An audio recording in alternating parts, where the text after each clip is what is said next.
8:30च्या दरम्यान चालू गाडीवर मोठी उडी घेतली. काय झालं मग नेमके कुठं तुम्हाला? पाचडेवाडीच्या मागं 22 मळ्याकडे रोड जातो, जुना रोड. सांस्कृतिक घेऊन बसून जिम करून मी चाललो होतो 8:15च्या दरम्यान. आज मी गाडी फास्ट चालली होती आणि हॉर्न पण वाजत होतो. वाघ वाटला आधी बसलेलाच होता. मी जसं स्पीडने गेलो आणि समोरून डायरेक्ट उडी मारली. तोंडावर असली तर माझा हात असा असल्यामुळे तो इथं झाला आणि पडलो. तो वाघ पण पडलो. थोड्या वेळ मग माग वळाला. माझ्यानंतर मग यायला झालं. मी तसंच मग वाडी पण तो.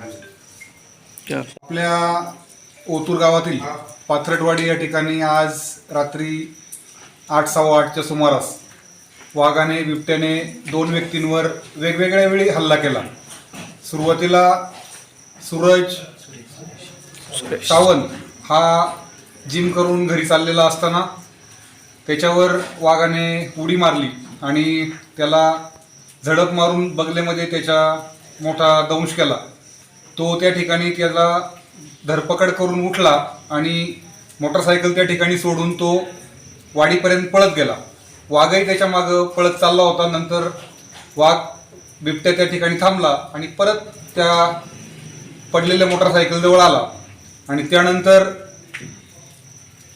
पानसरे सूरज हाही पाठीमागून 5 मिनिटांनी त्या ठिकाणी आला आणि त्याच्यावरही वाघाने पुन्हा मोटरसायकलवर झडप घेतली आणि 2 तरुणांना 5 मिनिटाच्या फरकाने बिबट्याने त्या ठिकाणी झडप मारून जखमी केलेला आहे.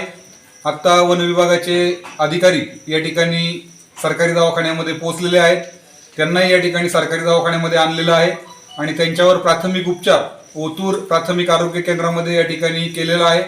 पुढील इलाजासाठी त्यांना मनसर या ठिकाणी नेण्यासाठी वन विभागाची गाडी या ठिकाणी आलेली आहे आणि तातडीनं त्यांना त्या ठिकाणी नेऊन त्यांच्यावर उपचार केला जातील. परंतु हे जे काही हल्ले ओतूरमध्ये मोठ्या प्रमाणात होतात, वन विभागाने याच्याकडे प्रामुख्याने लक्ष देऊन त्या ठिकाणी पिंजरे लावून हे काही बिबटे जे काही माणसावर हल्ले करतात त्यांचा बंदोबस्त वन विभागाने करावा अशी ओतूरकरांची, ग्रामस्थांची, सर्वांची मागणी आहे.